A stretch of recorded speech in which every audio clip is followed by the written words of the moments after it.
There were many days when I just thought, I have no clue what I'm doing, and I didn't. I have a notepad where I document every penny that I spent, not because anybody's looking at it, but because I want to be able to go back and see, this is where I'm spending my money. I want to be in charge of it instead of it being in charge of me. That was a way for you to then guide me. You're taking care of the stuff that I know nothing about, don't want to know anything about, the investment part of it, and I'm taking care of me.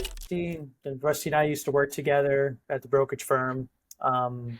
So I want to just kind of walk through just an intro from you. Like, can you just describe what the business was, what part you played in it, and then what were the events that led up to you and I having an initial conversation? Some of the challenges you were facing and some of the things you and Rusty were working on. Okay.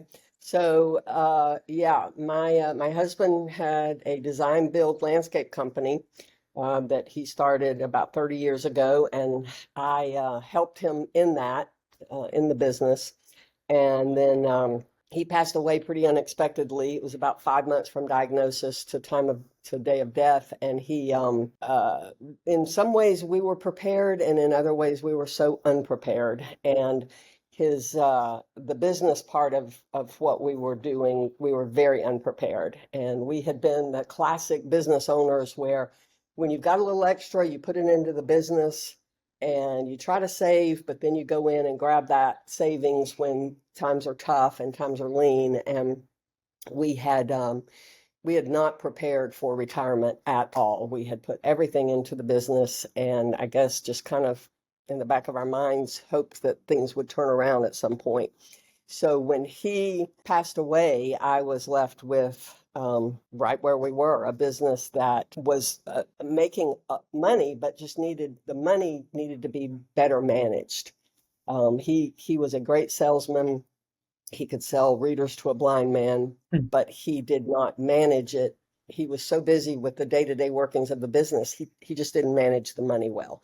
So Rusty came in and said, look, let's figure out what to do with this business. And let me put you in touch with John Rojas, who can help you manage your future financially. And my goal was to be financially free. And I would say that I'm there.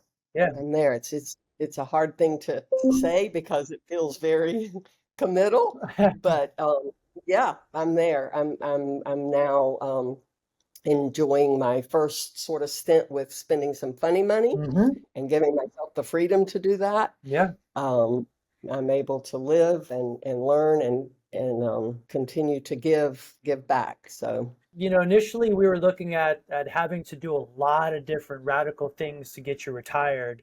And then we took a yes, step back and we said, you know what, let's not look at the investments, let's not look at anything. Let's look at the cash flows. Let's look at what the business is generating, not the right. business, but what the property is generating in rental income, what the loans look like. And just talk to us about the challenges of how much time we spent going through budgets, going through cash flows, not to put you on a budget, but to truly help you understand the flow of money coming in and money going out, and how critical that almost year process was to being able to establish and set up with what you have now and what you're enjoying now, and how that Yeah, all of that foundational work has led us to where now you have a financial planning score that's at 100% of goal. You've got your funny yeah, money account. You've yeah, got some property in Charleston that you were kind of donating and being charitable with, that's now going to come on as another income stream. And how that initial year of just grind, really, because no one enjoys doing it, has really set you up to where you are now. yeah. Boy, no one enjoys it less than I did. I did it kicking and screaming, but I will forever be thankful for you, Rojas, and for my brother-in-law that just said, we got to do it. We've got to put the time in right now and grind through this, and we will be able to reap the benefits of it in the future. And that is exactly what's happening. I'm experiencing the fruit of the labor that went into it. I will say this, it was me sort of surrendering, finding the people that I could trust, Mm-hmm. and then surrendering to their leadership and guidance through the process because I did not know what I was doing. And you don't know what you don't know, right? And I've since met other people who are trying to do this on their own. And it just seems ridiculous to me now because I had such wise help, and the wisdom and the knowledge that you guys brought to the table allowed me to just sort of follow suit. Success leaves clues, right? And so you guys have done this many, many times. And I just had to trust the process and know that we were going to get to the place. There were many days when I just thought, I have no clue what I'm doing. And I didn't, but I just kept showing up and doing the work and doing what you told me. I think back on documenting every penny that I spent. I still do that. I have a notepad where I document every penny that I spent, not because anybody's looking at it, but because I want to be able to go back and see this is where I'm spending my money. Yeah. I want to be in charge of it instead of it being in charge of me. And so, yeah, there was a lot of work that went into unraveling. I will say this, there would have been less work had Chris and I put in the work. We were so caught up in the daily grind, we were kind of sacrificing the important at the altar of the urgent. We were just doing what was urgent, what was needed, what was right in front of us every day. And what was important was establishing this foundation that I would not have had to have done so much of had we done it all along as we were running our business. What was the hardest part? Because like what was it that I was asking you to do? Because a lot of people get confused on exactly what a financial advisor does or a certified financial planner. They think, I'll come to you when I've got money to invest, right? And it's all about invest my money. You're going to talk to me about stocks and bonds and mutual funds. So when you talk about the not knowing what to do, taking steps to do whatever you could do, what exactly were you working on? Well, it was also nebulous. And that was what made it so scary. So, monsters live in the dark, right? Mhm. So as soon as we started shining light on it and it became less scary, working on, like, I remember, in the first several weeks after Chris's passing, I literally did not feel like I could spend a dollar on a cup of coffee. I mean, the spigot had been turned off and I didn't know what to do. Mhm. And so having you guys be a support system was key, but also having you just sort of helping me become aware of, I think money is such it's such an enigma in our culture, and maybe not with what you do because you deal with it every day, but for the average person, we just kind of want it to happen by magic. Like if I just work hard every day, Mhm. and the harder I work, the more it's going to pay off. And that is not the case. We have to be intentional and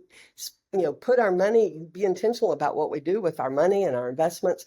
And I think just becoming aware of that and not just having it be something looming out there that, oh, it'll all be okay in the long run. So on a scale 1 to 10, prior to the work that we've done together, when you thought about the importance of having a cash flow management system on a scale 1 to 10, how important was it to you then? And how much did you disregard it versus how much do you appreciate and value it now?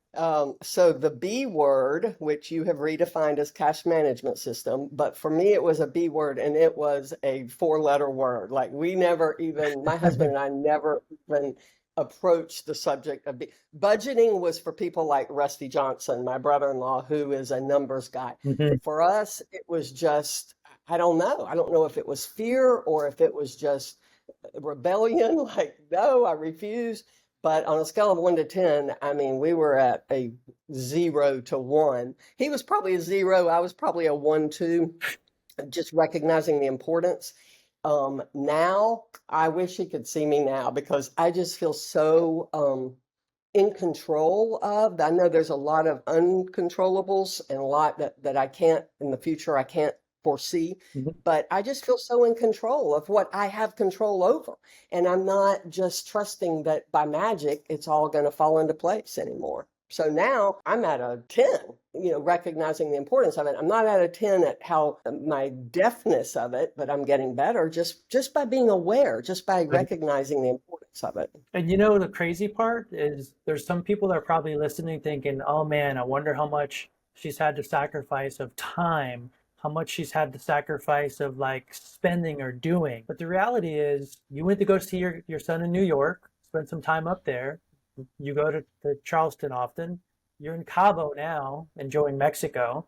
Like, talk about the perception of what you might have thought of it was like to keep track of your cash flow versus the reality. Like, how much time does it actually take you now that you've got things in a manner that you've got a system that works for you? Well, now it's just sheer like enjoying the fruit of the labor that we put into it. Yeah, my mom told me the other day, she said, Darla, I hate the way it came about, but I love your life because I literally go from here to Charleston to see family, to New York to see my son, and I don't have to worry, am I going to have enough to last me? Because I've got a plan that, like you said, we're 100% on target for. So now it takes no, I've gotten excited about just watching where my money goes, watching not, like watching it carefully, like just watching, just seeing it. So I still, every night I have a little notice on my phone that alerts me money documentation, and I just write out what I spent that day. And of course, that takes all of about 10 seconds. Mm-hmm. But for me, it's just a reminder that I'm in charge of my money. It's nobody else is, and it's not in charge of me. It's really freeing. It's a financial freedom that I truly never thought possible. Not only did I go to New York, we went shopping in New York. We went and saw 2 Broadway plays in New York. I mean, I've just got this freedom And you that I invested in your never. son's business too.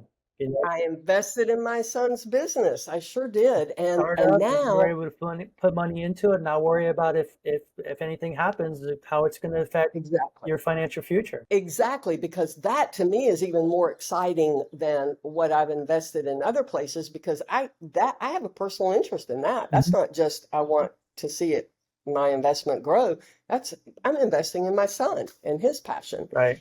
So yeah, I've been it's really again, you can't see what you can't see.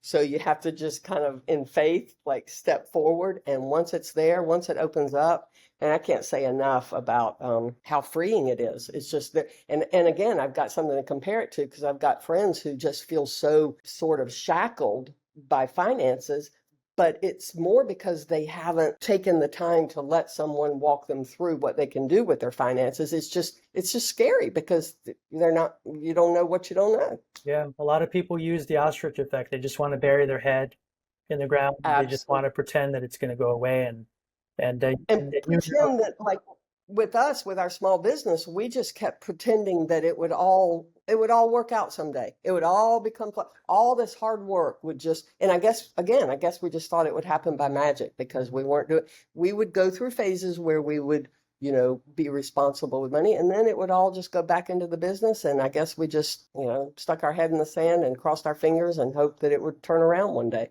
Yeah, talk about the business. It's doing really well now, right? It's in the hands of the next generation, and It absolutely is. Yep. And she's doing really well and paying me for it in addition to getting rent off the building.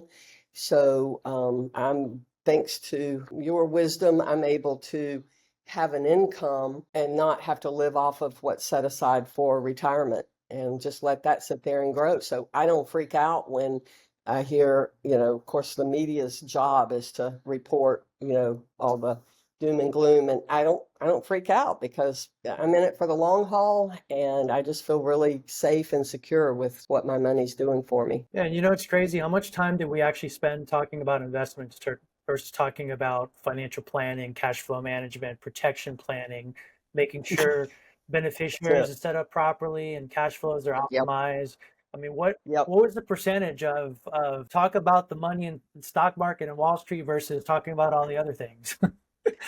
Well, yeah, that's a really great point because there's such a psychosocial aspect to this that I think people don't realize. So I don't know that we talk much at all about the Probably actual like investments. 95.5 or something, right? It might Yeah, 98 too. I would imagine, if not, if not more. Yeah. It's Yeah, because I mean, letting you sort of have a glimpse of my life and my goals and who I am and what I want to do in life was a way for, I mean, who knew that was a way for you to then guide me, and you do the way I see it now, you're doing you're taking care of the stuff that I know nothing about, don't want to know anything about, the investment part of it. And I'm taking care of me, the psychosocial stuff, where I am enjoying a life of retirement and just being able to live and give and love the people that are around me. The Bible says, take care of your herd. And I'm able to do that because I'm not having to guess at it. I can see it in black and white, how well I'm able to take care of them. Well, listen, you've done a phenomenal job. There's like this misconception of what my responsibility is to do for you as a client versus what I cannot do for you, right? Yeah. And I can't be at your house every day, seeing what you're spending money on, being a thorn in your side or in your ear. And so really just you taking it, owning it, and going out and doing the things that you've done is 100% why you have the results that you have now. I'm a small part of that. You did all the heavy lifting. I was just your guide along the way, helping, coaching, and guiding you, and helping you, empowering you to see what was possible for you on the other side. So I want to thank you for letting me be part of that journey. It's so great from our initial conversation of the worry, the concern, how am I going to do this, to now living in a place of abundance where you're waking up every day and you've got your funny money that you can spend without feeling any guilt or shame about it. You've got your other cash flows coming in that are allocated towards things. And I'm sure that's got to feel great waking up in Cabo. Number one, waking up in Cabo. Number two, waking up with that much of an abundance mindset, right? That is exactly right. I mean, there's just, I can't stress enough the freedom, the feeling of freedom, the peace that comes with knowing that you're financially free. It doesn't have to do with the amount of money. It has to do with the mindset of knowing we're on the path to making sure that we're just capitalizing on everything that I've got. And when we first started, your financial planning score was like a 0. It was like oh yeah, it was not like we were trying to figure out how to get you retired. It was not even possible to where it's at now. You're exactly right. We were talking about going back to work. We explored so many different things. Yeah, you're exactly right. To get here. So those were some dark moments. Those moments were filled with a lot of uncertainty. There's some people who are going to be listening to this audio, and we're going to be encouraging them, and they're going to feel like they've got a little bit of strength to like go on, but we may never talk to them. And so what words of encouragement would you have for someone who may be where you were when we first started working together, that can help lift them up and get them a little bit further down the road, maybe just enough that they eventually end up down the road where you are? I would say the most important thing is to take a deep breath and know that just because you haven't done something before doesn't mean you can't do it. It just means you've not done it before. Find someone you trust and start the process. It will open up as you walk through it. Don't try to figure out on this side of it every step. Just take that first step, and each step you take will open up to the next step. And let someone guide you. You don't have to be the one that knows how to do all of this. That's why we have financial planners. And I never knew what a financial planner did. I always thought I didn't have enough money for a financial planner. If you've got $10, you need to plan where it's going. Yeah. And then you'll be able to enjoy, then you don't have to think about it anymore. You put in the work on the front side of it and front load it, and then you get to enjoy it. And so I would say, don't let the scary voices in your head stop you from being in charge of your financial future. Yeah. And I would add to it, just be kind to yourself and just understand that everything's a process, and you're not going to get there overnight, but just be kind to yourself and celebrate the wins along the way as you're going. And find every day reason to be grateful. Find every day a reason to feel like you've won a little bit, just a little bit.